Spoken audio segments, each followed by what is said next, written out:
Der Berghof, Hitlers Alpenrefugium bei Berchtesgaden. Hierher zieht sich Adolf Hitler gerne von der Öffentlichkeit zurück. Mit einer Frau an seiner Seite. Eva Braun ist Hitlers Geliebte.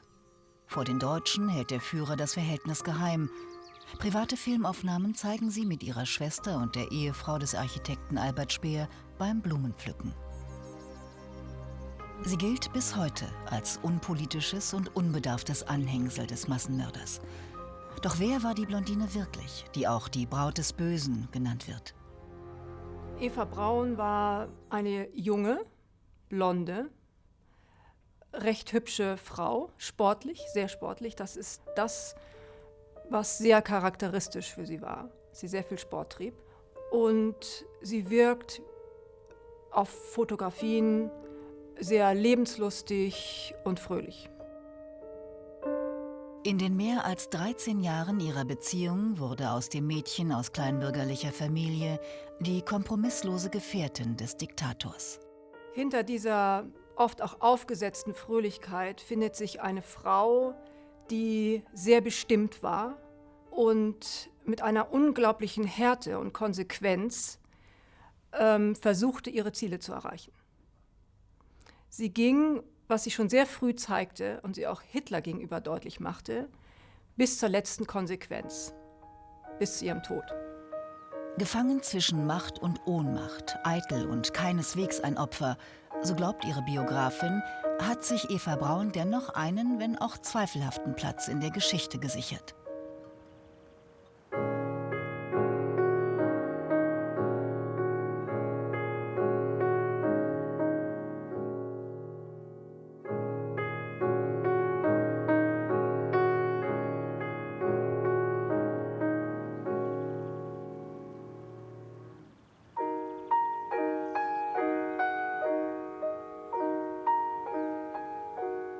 Eine der wenigen Filmaufnahmen, die Adolf Hitler zusammen mit seiner Geliebten auf der Terrasse des Berghofs zeigen. Eva Braun wurde immer als eine etwas dümmliche Blondine dargestellt und er dagegen als der bindungslose Führer, das Monster, die Unperson, unfähig zum Alltag, unfähig ein Privatleben zu führen. Und dann stellt man fest, dass das für Hitler und auch für Eva Braun eben überhaupt nicht zutraf. Beide hatten über mehr als 13 Jahre hinweg diese sehr enge Bindung. Und im Verhältnis zu ihr verhielt er sich ja eben nicht bindungslos, sondern er war tolerant ihr gegenüber und schützte sie auch vor allen anderen. Alles, was auf ihre Existenz hindeutete, sollte nach dem gemeinsamen Selbstmord 1945 eigentlich vernichtet werden. Doch die privaten Aufnahmen der Eva Braun sind erhalten geblieben und erlauben unbekannte Einblicke in ein ziemlich merkwürdiges Verhältnis. Er wirkt wie das absolute Gegenteil von ihr. Etwas verklemmt, ältlich, verkniffen. Also auf den ersten Blick passten sie überhaupt nicht zusammen. Wenn man hinter die Kulissen sieht, findet man, dass sie sehr viele gemeinsame Interessen hatten. Sie liebten beide Film, sie liebten beide die Oper, die Operette. Und natürlich das, was diese Beziehung eigentlich ausmachte, war das Treueverhältnis der beiden zueinander. Absolute Loyalität und Treue auf beiden Seiten. Viele Stunden Filmmaterial und Dutzende Fotoalben wurden 1946 bei einem SS-Mann in Österreich entdeckt, der versäumt hatte, alles zu verbrennen. Die Bilder ermöglichen einen Blick hinter die Kulissen, der den Deutschen während der Nazizeit verwehrt blieb. Sie vermitteln die Illusion einer harmlosen Idylle. Offiziell firmiert Hitlers Geliebte auf dem Berghof als seine Privatsekretärin. Sie und ihre jüngere Schwester Gretel sind begeisterte Filmamateure und dokumentieren über Jahre viele private Szenen. Die bunte Filmschau, aufgenommen von Eva Braun, dient in erster Linie der Zerstreuung des inneren Zirkels um Hitler. Pünktchen am Berg nennt sie diesen Film, der wahrscheinlich im Sommer 1937 gedreht wurde. 16 mm Farbfilme waren zu dieser Zeit neu auf dem Markt und die Schwestern Braun vertreiben sich die Zeit mit dem ungewöhnlichen Spielzeug. Neben Eva Braun sitzen ihre Freundin Marion Schönemann und die Ehefrau von Hitlers Parteisekretär Gerda Bormann.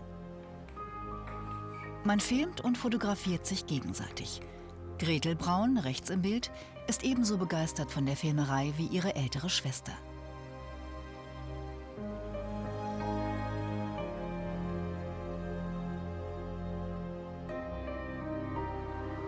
Die meiste Zeit ist Hitler abwesend. Und so sind Badeausflüge mit der Familie und Freunden eine willkommene Abwechslung.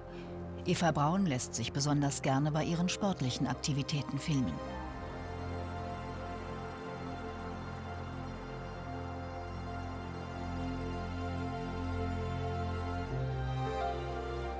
Am Starnberger See mit dabei sind neben Eva und Gretel auch Mutter Franziska und Vater Friedrich Braun.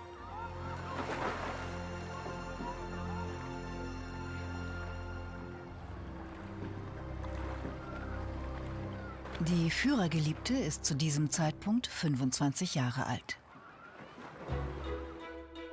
Nur wenig ist über die Kindheit und Jugend von Eva Braun bekannt. In ihren Fotoalben finden sich frühe Zeugnisse ihres Lebens. Eva Anna Paula Braun wird am 6. Februar 1912 als zweite von 3 Töchtern des Berufsschullehrers Friedrich Braun in München geboren. Die Eltern haben Anfang der 20er Jahre eine schwere Ehekrise überstanden. Eva wächst in einer bürgerlichen Umgebung in Schwabing auf.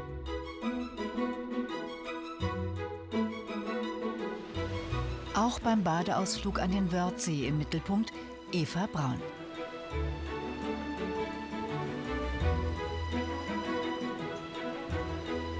Wie jedes Jahr sind die Verwandten aus Jena in München zu Besuch und begleiten die Familie Braun auf ihren Ausflügen.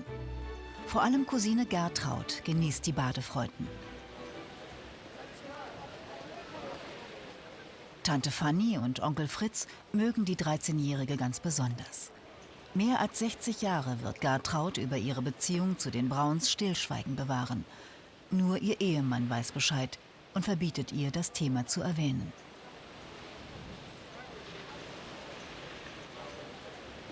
Erst im Jahr 2000 entschließt sich Gertraud Weisker, Auskunft zu geben über ihre Cousine Eva Braun. Einmal oder zweimal in der Woche haben wir uns mit meiner Tante getroffen und haben dann irgendwelche Ausflüge gemacht, sind an Chiemsee gefahren oder an Ammersee. Und manchmal war die Eva und ihre Geschwister dabei, manchmal auch nicht.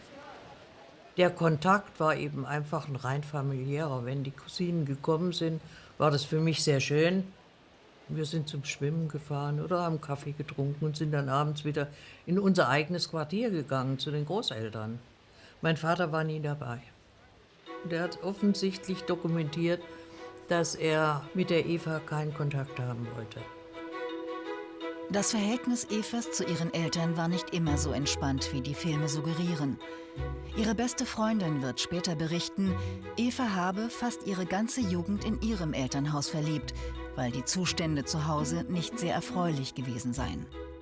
In einem katholischen Internat lernt Eva neben Haushaltsführung auch Buchhaltung und Maschineschreiben. 1929 bewirbt sie sich erfolgreich für eine Lehrstelle in einem bekannten Münchner Fotogeschäft. Heinrich Hoffmann ist der geschäftstüchtige Leibfotograf von Adolf Hitler. Irgendwann stellt er ihm seine neue Mitarbeiterin mit den Worten vor: „Unser braves, kleines Fräulein Eva." Offenbar treffen sich die beiden hin und wieder.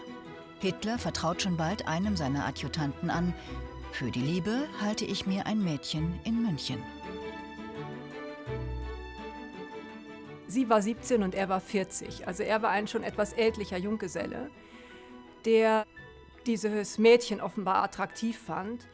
Und sie war sicherlich beeindruckt von ihm, wie ja viele Frauen auch und vor allen Dingen auch viele, die zu seinem direkten Umfeld gehörten.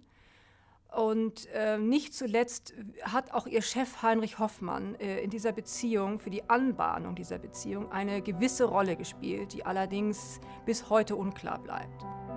Die privaten Fotoalben Eva Brauns geben Hinweise auf die wahre Geschichte. 1931 darf sie Hitler zum ersten Mal auf den Obersalzberg begleiten. Gemeinsame Fotos gibt es zunächst nicht. Die Blondine fühlt sich vernachlässigt.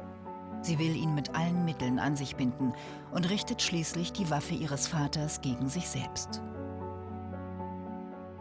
Als 17-Jährige muss man sie sich vorstellen als relativ unbedarft, fröhlich, aber auch gleichzeitig sehr, sie hatte doch immer einen Drang, sich auch fotografieren zu lassen. Sie war auch exaltiert. Sie war keinesfalls gänzlich schüchtern. Die Verbindung wird enger. Hitler sagt Heinrich Hoffmann, dass er aus dem Vorfall ersehe, dass das Mädchen ihn wirklich liebe und er die moralische Verpflichtung fühle, für sie zu sorgen. Eva Brauns Familie ist alles andere als begeistert von der Beziehung ohne Trauschein. Dass ich es bewusst mitbekommen hätte, da war ich 9 Jahre alt, als ich es in der Zeitung gelesen habe. Da habe ich ein Bild gesehen von der Eva und Hitler, glaube ich. Ob der Hitler mit dabei war, weiß ich nicht. Und die Unterschrift war, die Favoritin von Hitler ist jetzt Eva Braun, die Tochter eines Lehrers aus München. Das habe ich meiner Mutter gezeigt. Und dann hat die gesagt, du, das stimmt alles nicht, da redst du nicht drüber, das ist alles Schmarrn. Und ich will nicht, dass darüber weiter geredet wird. Weil Hitler keine Anstalten macht, das Verhältnis zu legitimieren, gilt Eva Braun bei den Verwandten als Kurtisane. Fotos aus jener Zeit zeigen sie als modebewusste junge Frau, die sich offenbar mehr für Frisuren und Kleider interessiert als für Politik. Cousine Gertraud erinnert sich. Sie war 12 Jahre älter als ich und sie war halt eine attraktive junge Frau, von der ich begeistert war, wie ich, also nicht nur von ihr, sondern von ihren Geschwistern auch. Und es war eine gepflegte junge Frau mit langen Fingernägeln und habe die bewundert und fand die großartig. Und es war einfach schön, mit ihnen zusammen zu sein, sie zu sehen. Aber mit 10 Jahren, da macht man sich keinen Gedanken darüber, will man mal so werden wie sie oder das war sehr, sehr weit weg alles noch. Und wir haben rumgetobt, wie andere junge Leute auch. Und sie war halt im Sport viel besser. Sie ist von Türmen runtergesprungen und ich eben nicht. Ich bin vom 1-Meter-Brett gesprungen. Und das war so die Bewunderung einer 12 Jahre Jüngeren, unabhängig von der Verwandtschaft. Da war ein Idol, eine 10-Jährige mit einer sehr guten Sportlerin.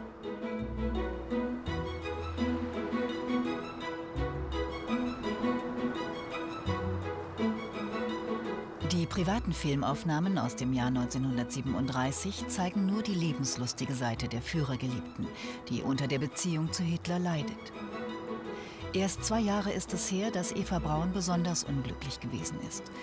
Tagebuchfragmente aus dieser Zeit sind erhalten geblieben. So notiert sie am 10. Mai 1935: Wie mir Frau Hoffmann liebevoll und ebenso taktlos mitteilt, hat er jetzt einen Ersatz für mich. Ich würde sagen, nach dem, was ich heute weiß, dass sie ein ausgesprochen depressiver Mensch war. Ihre Depression musste sie ja ständig überspielen. Mit Sport, mit Kleidung. Sie musste ja ständig sich irgendwie ablenken von dem, was sie bedrückt hat. Was man im Alltag nicht gemerkt hat. Schließlich könnte er mich doch so weit kennen, dass ich ihm nie etwas in den Weg legen würde, wenn er plötzlich sein Herz für eine andere entdeckt. Was aus mir wird, kann ihm ja gleich sein. Evas Familie bleiben die Anzeichen manischen und depressiven Verhaltens der 23-Jährigen nicht verborgen. Die Familie hat es gewusst, ich habe es zum Beispiel nicht gewusst. Aber ich kann mir nur im Nachhinein erklären, dieses ewige, das war ja manisch, dieses sich immer wieder umziehen. Also 4, 5, 6 Mal am Tag zieht sie sich am Berghof um, wo kein Mensch ist, der sie also bewundern kann. Das kann also nur für sich selber getan haben. Sie konnte sich ja auch auf nichts konzentrieren. Sie hat mich dann später gefragt, sag mal, erzähl, was du machst. Und wenn ich dann angefangen habe, irgendwas zu erzählen von meiner Mathematik oder sonst irgendwas, ach komm, lass. Das war also dann schon wieder zu viel. Sie konnte sich oder wollte sich nicht konzentrieren. Hitler braucht mich nur zu bestimmten Zwecken, jammert sie. Wenn der Diktator unterwegs ist, hört sie nichts von ihm. Am 28. Mai 1935 unternimmt Eva Braun mit Schlaftabletten einen weiteren Selbstmordversuch. Ich habe mich für 35 Stück entschlossen, notiert sie. Es soll diesmal wirklich eine todsichere Angelegenheit werden, wenn er wenigstens anrufen lassen würde. Der Selbstmordversuch Eva Brauns zeigt, dass diese Beziehung zu diesem Zeitpunkt schon eine tiefere Dimension angenommen hatte. Dass es auf keinen Fall eine oberflächliche Beziehung war, sondern dass diese Beziehung irgendwie aus dem Ruder geraten war. Es hätte ja auch so sein können, dass er dadurch abgeschreckt gewesen wäre und irgendwie danach versucht hätte, sie loszuwerden. Aber nein, für ihn war das im Grunde genommen ein Zeichen ihrer absoluten Treue. Und es war eigentlich genau das, was er ja von seinen Jüngern erwartete. Treue bis in den Tod. Das war sie eben bereit zu geben und zu leben. Die Eltern überhäufen die Tochter mit kränkenden Vorwürfen und machen ihr den Verbleib im Elternhaus unmöglich. Eva Braun zieht schließlich in ein Haus im feinen Bogenhausen, das Heinrich Hoffmann im Auftrag des Führers gekauft hat. Die Privatwohnung Hitlers liegt ganz in der Nähe. Endlich darf sie ihre Stelle im Fotogeschäft aufgeben. Um den Schein zu wahren, zieht Schwester Gretel mit in das Häuschen mit Garten. 1938 wird Eva Braun auch offiziell die Besitzerin. Ich wusste nicht, von wem sie das Haus bekommen hat. Ich wusste nur, dass sie jetzt mit der Gretel dort wohnt. Und für mich war das also gut, jetzt sind die zu Hause ausgezogen. Nicht? Die sind ja auch alt genug gewesen, dass man von zu Hause weggeht. Ansonsten habe ich über dieses Haus nichts gewusst. Ich wusste nicht, dass es von Hitler geschenkt ist. Es ist auch nie darüber gesprochen worden. Immer wieder werden im Haus rauschende Feste gefeiert. Doch die Stimmung ist alles andere als entspannt, denn Evas Vater will nicht hinnehmen, dass die Tochter Schande über die Familie bringt. Die spätere Behauptung von Friedrich Braun, er habe einen Brief an Hitler geschrieben und die Tochter aufgefordert, sie solle zurückkommen in das Elternhaus, hält die Biografin für wenig glaubhaft. Es herrschte bisher immer die Vorstellung vor, dass ihr Vater beispielsweise ein Gegner des Nationalsozialismus gewesen sei. Allerdings zeigen sich durch Befragungen, die Fritz Braun nach 1945 über sich ergehen lassen musste, im Zusammenhang mit den Spruchkammerverfahren, dass er dort sagte, er habe bis zuletzt an den Führer geglaubt. Also hat es natürlich auch in dieser Familie keinen Gegensatz zu diesem System gegeben. Es hat niemanden in dieser Familie gegeben, der sich im Widerstand befunden hätte oder auch nur gegen dieses Regime gewesen ist. Alle haben sie davon profitiert, von der Mutter bis zur jüngsten Schwester. Zum Bruch mit der Familie kommt es nicht. Im Gegenteil. Jetzt sind auch Evas Eltern gern gesehene Gäste auf dem Obersalzberg. Wie ihre Tochter finden sie sich mit der Tatsache ab, dass Hitler seine Lebensgefährtin nicht heiraten wird. Franziska Braun hat ihren Mann offenbar überzeugt, dass Widerstand gegen das Glück, zumal wenn es einen so hartnäckig verfolgt, zwecklos ist. Einen Ehemann anbringen kann jede Tochter. Aber einen Hitler, das ist etwas anderes. Mit ungewohnter Härte und gezielten Intrigen vertreibt Eva Braun Konkurrentinnen um die Gunst Hitlers vom Obersalzberg. Im Lauf der Jahre wird dort ihre Stellung unangefochten. Ich bin die Geliebte des größten Mannes Deutschlands und der Erde, soll sie einmal gesagt haben. Offiziell wird die Existenz einer Frau an Hitlers Seite verschwiegen. Meine Braut ist Deutschland, sagt der Diktator. Die Nazi-Propaganda behauptet, der Führer habe kein Privatleben. Tag und Nacht widme er sich dem deutschen Volk. Das Filmen und Fotografieren ist inzwischen Eva Brauns größte Leidenschaft. Mit Begeisterung setzt sie immer wieder ihren Geliebten auf der Terrasse des Berghofs in Szene. Entrückt von der Welt und seinem Volk, das suggerieren die Aufnahmen, empfängt der Führer hier oben Freunde und politische Weggefährten. In ihren privaten Alben sind einige der Fotoserien unzensiert erhalten geblieben und dokumentieren Eva Brauns professionelle Arbeit. Diese Filme und Fotos, die Eva Braun von Hitler und der Berghof-Gesellschaft machte, waren nicht nur rein privater Natur. Sie arbeitete nach wie vor für Heinrich Hoffmann und sie fertigte diese Filme und Fotografien auch an mit dem Ziel, sie zu verkaufen. Sie verkaufte diese Filme an Hoffmann und erhielt dafür sehr viel Geld zum Teil. Für eine einzige Fotoarbeit 20.000 Reichsmark. Sie war Teil der Propagandamaschinerie, sie war Teil der Propagandaabteilung im Grunde genommen Hoffmann, die den Führer privat inszenierte. Und es ist ja auch interessant, wie sie ihn inszeniert, nämlich als fürsorgenden Familienmenschen, als kinderliebenden Patron. Das passt eigentlich gar nicht so recht von dem Bild, das man sich bisher von ihr machte, dass sie diese Bilder nur anfertigte, um selber dann von einem ja, bisher unerfüllten Familienleben zu träumen. Nein, sie machte damit auch Geschäfte. Und Hitler wusste das auch. Es war nicht so, dass er da gänzlich ahnungslos war. Das war auch gewollt. Zu den gern gesehenen Gästen auf dem Berghof zählen Hitlers Lieblingsarchitekt Albert Speer und Joachim von Ribbentrop, der 1938 zum Außenminister befördert wird. Meistens mit von der Partie Fotograf Heinrich Hoffmann mit Gattin. Hitler verließ sich im Grunde genommen in der Zusammenstellung dieser Berghof-Gesellschaft zu einem großen Teil auf Heinrich Hoffmann und auf Eva Braun. Diese Gesellschaft diente ihm zur Stütze im Grunde genommen, zur seelischen Stütze. Dort führte er eben sein privates Leben mit diesen Menschen, wohingegen er ja seine eigene leibliche Familie völlig draußen vorhielt. Mit denen traf er sich aber gesondert. Die hatten auf dem Berghof seit 1936 überhaupt nichts verloren. Das heißt, er suchte sich seine Familie, seine Ersatzfamilie selber, bestehend eben aus den Speers, den Bormanns, den Familien der Ärzten, der Familie Hoffmann und Eva Braun und ihrer Familie. Dieser Zirkel war ihm offenbar so wichtig, dass er immer wieder auch vor entscheidenden Situationen oder vor wichtigen politischen Entscheidungen sich auf diesen Berghof zurückzog und innerhalb dieses Zirkels sehr wichtige politische Entscheidungen traf. Einladungen auf den Berghof sind bei der Nazi-Prominenz begehrt. Auch wenn das Leben dort oben ziemlich spießig gewesen zu sein scheint, empfinden manche Gäste die kleinbürgerliche Idylle als berauschend. Von dem gesellschaftlichen Leben auf dem Obersalzberg ist nur die Erinnerung einer merkwürdigen Leere geblieben, schreibt Albert Speer später.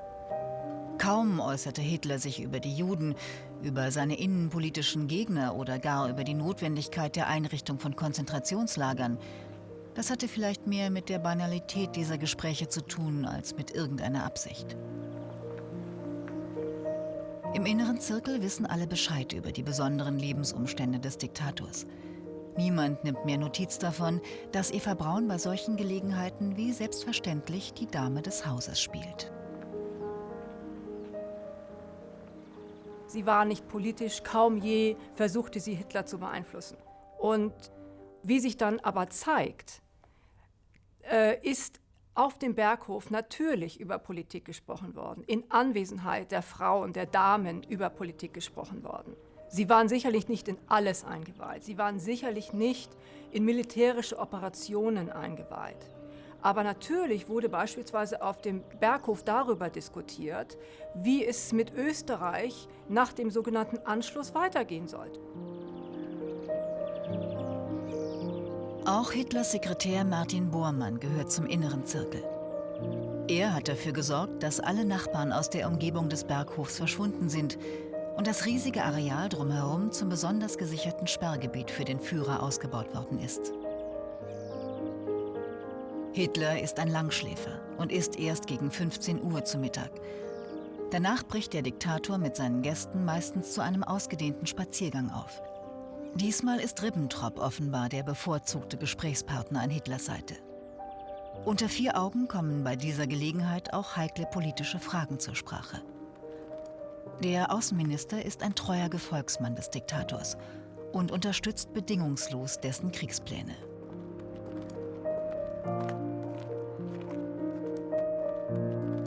Das Ziel ist immer gleich: der Aussichtspunkt am Moslaner Kopf.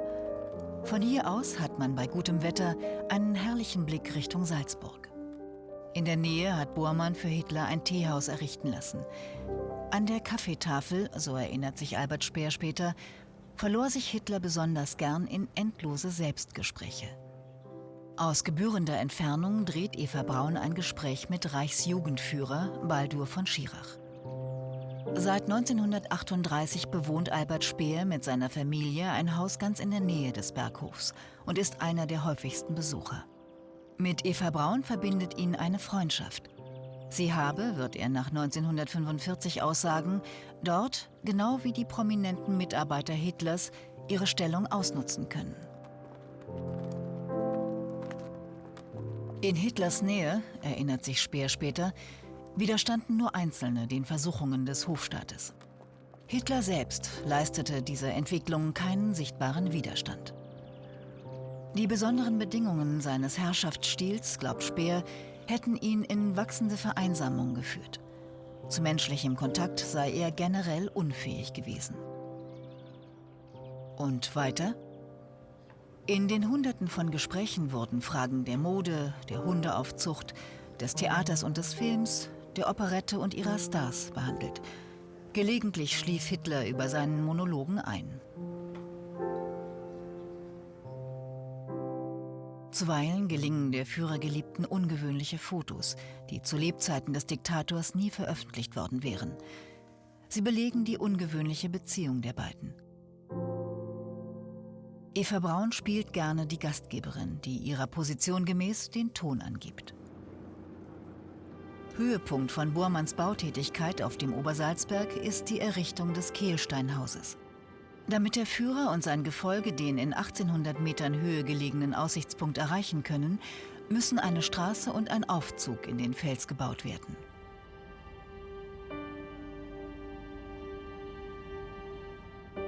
Hitler lässt sich dort nur selten blicken. Angeblich leidet er unter Höhenangst. Eva Braun aber kommt gerne hierher. Sie ist deutlich ausgelassener, wenn der Diktator nicht zugegen ist.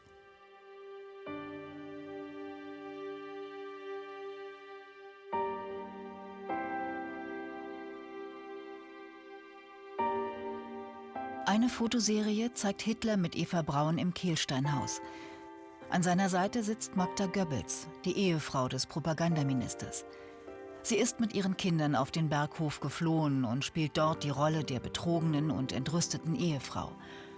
Sie beschwert sich beim Führer, ihr Mann habe eine Affäre mit der tschechischen Schauspielerin Lida Barová und strebe eine Ehe zu dritt an. Hitler ist außer sich. Er bestellt Josef Goebbels auf den Obersalzberg.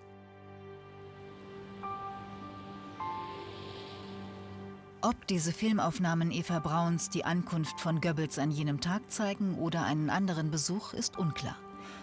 Nur ein Machtwort des Führers kann Goebbels zur Trennung von seiner Geliebten bewegen, und Hitler verbietet dem Propagandaminister jeden weiteren Kontakt mit der Schauspielerin. Die Ehe mit Magda müsse aus Gründen der Staatsräson fortgesetzt werden. Goebbels gehorcht.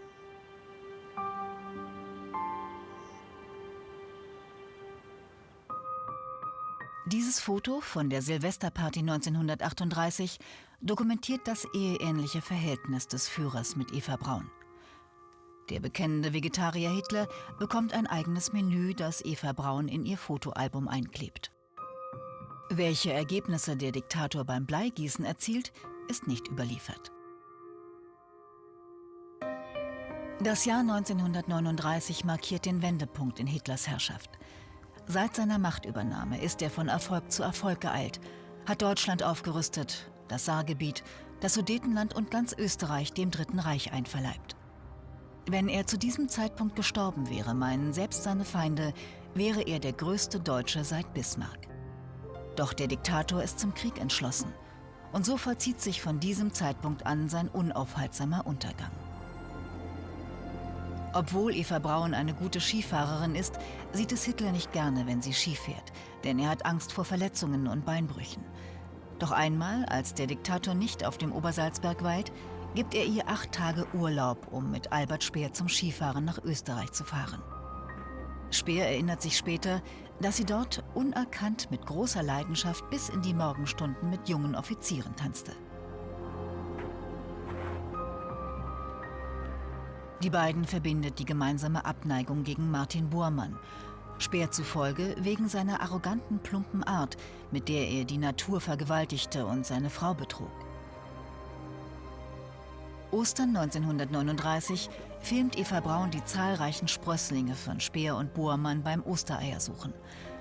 Die Kinder leben von der Außenwelt abgeschottet auf dem Obersalzberg. Ob Eva Braun einen Kinderwunsch in sich trug, ist unbekannt. Gerüchten zufolge soll sie sich in München einmal einer Abtreibung unterzogen haben. Belege dafür gibt es nicht. Speer empfindet Sympathie für die unglückliche Frau. Sehr intelligente Menschen sollen sich eine primitive und dumme Frau nehmen, sagt Hitler den Erinnerungen des Architekten zufolge einmal in ihrer Gegenwart. Und?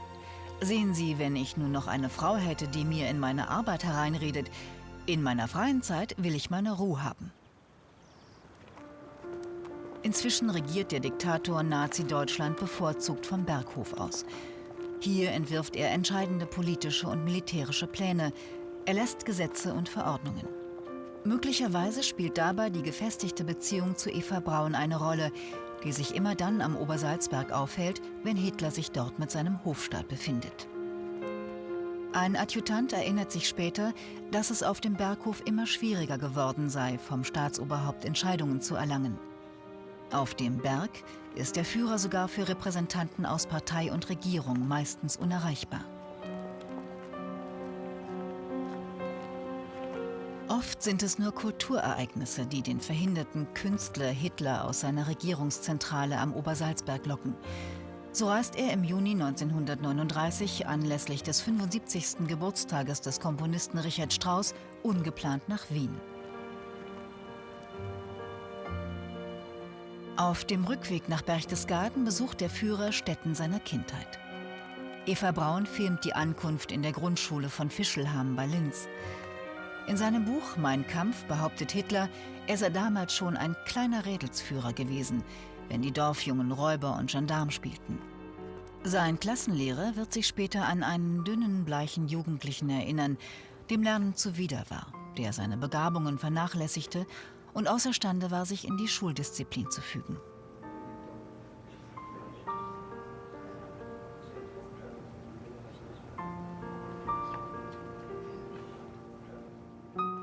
Zurück auf dem Berghof plant der Diktator den bevorstehenden Krieg gegen Polen. Währenddessen hat sich Familie Braun zu einer ungewöhnlichen Seereise entschlossen. Mutter Franziska lässt sich in München beim Besuch eines Reisebüros filmen, in dem sie für sich und ihre Töchter Eva und Gretel eine Nordlandreise bucht. Friedrich Braun wird nicht mit von der Partie sein.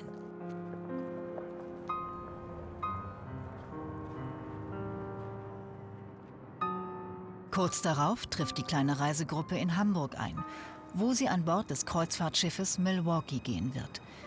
Mit einer Barkasse fahren die Brauns durch den Hafen. Eva filmt.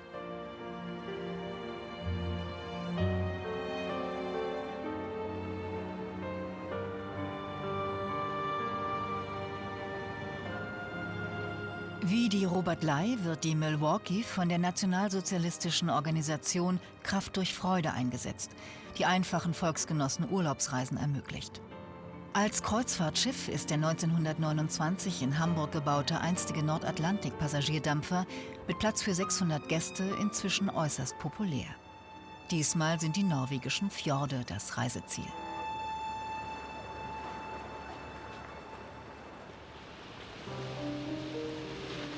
Auch an Bord ist Eva Braun eine gepflegte Erscheinung. Ihre Kostüme bezieht sie von teuren Schneidern in Berlin. Albert Speer dagegen beschreibt sie in seinen Erinnerungen als schlicht und unauffällig gekleidet. Sie habe allerdings auffallend billigen Schmuck getragen. Die Gäste der ersten Klasse vertreiben sich die Zeit am Pool. Immer wieder im Visier der Kamera die jüngere Schwester Gretel.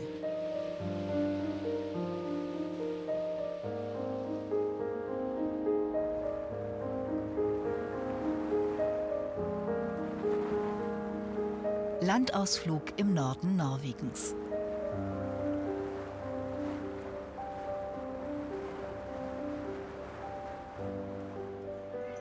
Dass die Geliebte des Diktators aus Nazi-Deutschland zu den Touristen zählt, wissen die Einheimischen natürlich nicht.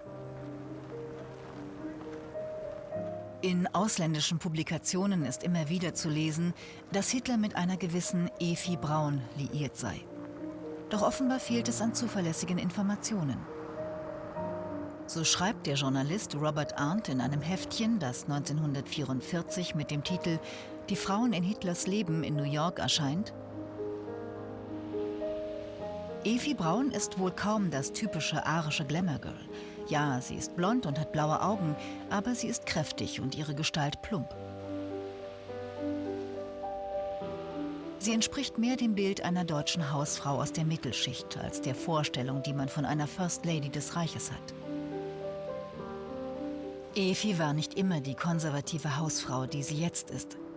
In den frühen Tagen ihrer Beziehung zu Hitler war sie für die Drinks bekannt, die sie den Nazis und sogar dem Führer reichte. Sie hatte zudem ein Talent zur Herstellung von Parfum und man sagt, sie habe erotische Gerüche gemixt, um den Führer anzulocken. Offenbar ist diese Beschreibung frei erfunden und die Nazi-Zensur sorgt dafür, dass solche Geschichten gar nicht erst nach Deutschland gelangen. Gretel Braun entspannt sich am Pool im kleidsamen Zweiteiler. Ihre Funktion ist ganz auf die Bedürfnisse der großen Schwester zugeschnitten. Sie agiert als Gesellschafterin und Anstandsdame.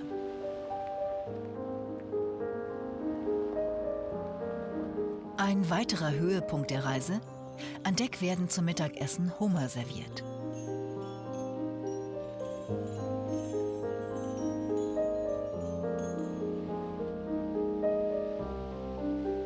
Familie Braun schwelgt im Luxus, während der Gefährte der Tochter zu Hause kurz davor ist, Europa in einen neuen Krieg zu stürzen.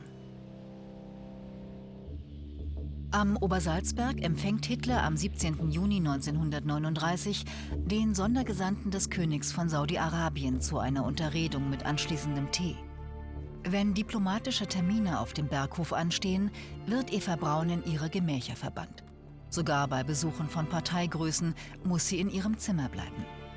Albert Speer glaubt, dass Hitler sie nur in Grenzen für gesellschaftsfähig hielt. Auch der große Empfangssaal ist an solchen Tagen für die Geliebte tabu.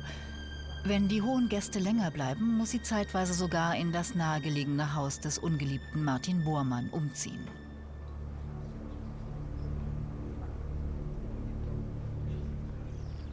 Manchmal gelingt es ihr, Szenen wie diese aus einem Fenster im ersten Stock zu drehen. Hitler wartet auf der Treppe des Berghofs auf einen Besucher. Eine Ehrenwache der SS ist angetreten.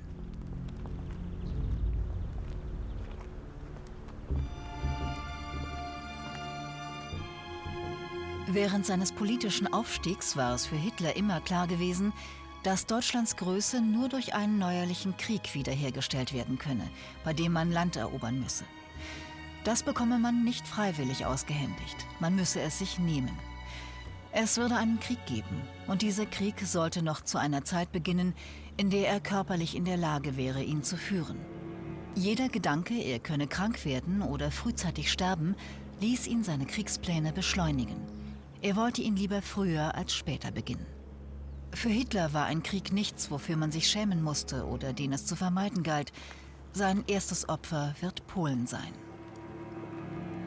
Am 12. August 1939 muss Eva Braun erneut von der Bildfläche verschwinden. Aus sicherer Entfernung filmt sie eine Einheit der SS-Leibstandarte, die zum Empfang des italienischen Außenministers Graf Ciano angetreten ist, der mit Hitler über den Kriegseintritt Italiens verhandelt. Ob Heinrich Hoffmann dieses Foto des Besuchers aus der Nähe gemacht hat, ist unklar.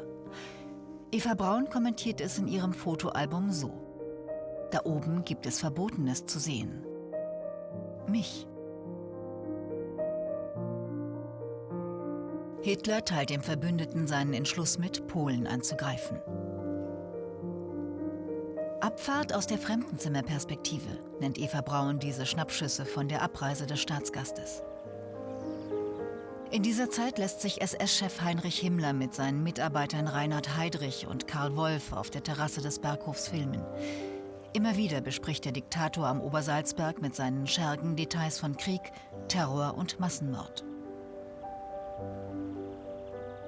An den Gesprächen über Hitlers Kriegspläne nimmt regelmäßig Außenminister Joachim von Ribbentrop teil.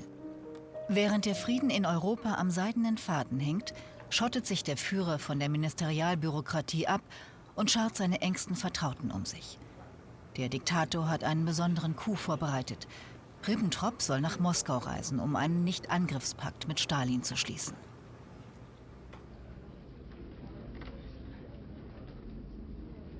Heinrich Himmler und sein Vollstrecker Reinhard Heydrich haben die brutale Unterdrückung Polens in allen Einzelheiten vorbereitet. Bei ihrem Besuch auf dem Berghof erstatten sie Bericht. Sogenannte Einsatzgruppen aus Sicherheitspolizei und Sicherheitsdienst sollen das führende Polentum liquidieren, denn Hitler will das Land dauerhaft besetzen. Nervös wartet der Diktator an diesem 23. August 1939 auf die erlösende Nachricht aus Moskau. An diesem Tag darf Eva Braun dabei sein. Sie filmt und fotografiert. Und dann fuhr Ribbentrop nach Moskau, beschriftet sie ihre professionelle Fotoreportage. Als Ribbentrop den Pakt mit dem Teufel bestätigt, frohlockt der Diktator, das wird wie eine Bombe einschlagen. Weitere Fotos zeigen Hitler, Bormann und Goebbels, als die Sensation offiziell bekannt gegeben wird. Und der Führer hört die Nachricht im Radio, kommentiert Eva Braun. Aber trotzdem, Polen will nicht verhandeln. Eva Brauns Biografin ist sicher, dass sich die Frauen der geschichtlichen Bedeutung der dramatischen Tage auf dem Berghof bewusst waren. An dieser Situation kurz vor Unterzeichnung des Hitler-Stalin-Paktes auf dem Berghof sieht man, wie sehr alle dort Anwesenden, die zum sozialen Zirkel Hitlers gehörenden, ebenso wie Goebbels oder Speer mitfieberten und wie sehr sie teilnahmen an dem, was politisch passierte. Eva Braun fotografierte die Situation, als Ribbentrop sich in Moskau befand und die Unterzeichnung kurz vor der Verkündung stand. Diese angespannte Situation auf dem Berghof. Und das zeigt natürlich, dass die Frauen alle eingeweiht waren. Das bleibt ja gar nicht aus, wenn man die Abende und die Wochenenden oder überhaupt über Wochen hinweg zusammen verbringt, dass man natürlich darüber redet. Das war ja auch von ganz, ganz entscheidender Bedeutung. Es gab keine Trennung bei Hitler zwischen privatem Leben und politischem Leben. Das gehörte immer zusammen. Auch Himmlers Mordkommandos bekommen für den Fall einer kriegerischen Auseinandersetzung mit Polen jetzt freie Hand, weil die Verabredungen des Außenministers in Moskau garantieren, dass Stalins Rote Armee nicht eingreift, sondern nur den Ostteil Polens besetzt und annektiert. So kommt dem Obersalzberg auf dem Weg in den Zweiten Weltkrieg eine besondere Bedeutung zu. Alle Versuche, Hitler doch noch von seinem Weg in die Katastrophe abzuhalten, sind zum Scheitern verurteilt. 9 Tage später wird der Diktator Polen den Krieg erklären. Eva Braun soll geweint haben, als er im Reichstag erklärt: Mein ganzes Leben gehört von jetzt ab erst recht meinem Volk. Ich will nichts anderes jetzt sein als der erste Soldat des Deutschen Reiches. Ich habe damit wieder jenen Rock angezogen, der mir einst selbst der heiligste und teuerste war. Ich werde ihn nur ausziehen nach dem Sieg, oder ich werde dieses Ende nicht erleben. Das bedeutet Krieg, soll Eva Braun an diesem 1. September 1939 zu ihrer älteren Schwester Ilse gesagt haben. Er wird weggehen. Und was wird jetzt aus mir? Den Erinnerungen Ilse Brauns zufolge soll sie dann noch erklärt haben: Wenn ihm etwas zustößt, so sterbe ich auch. Noch am selben Abend veranlasst Eva Braun, dass ausreichend Lebensmittel und Getränke in die Lagerräume des Berghofs gebracht werden. Es müssen große Vorräte sein, soll sie gesagt haben. Wir werden sie für eine lange Zeit benötigen.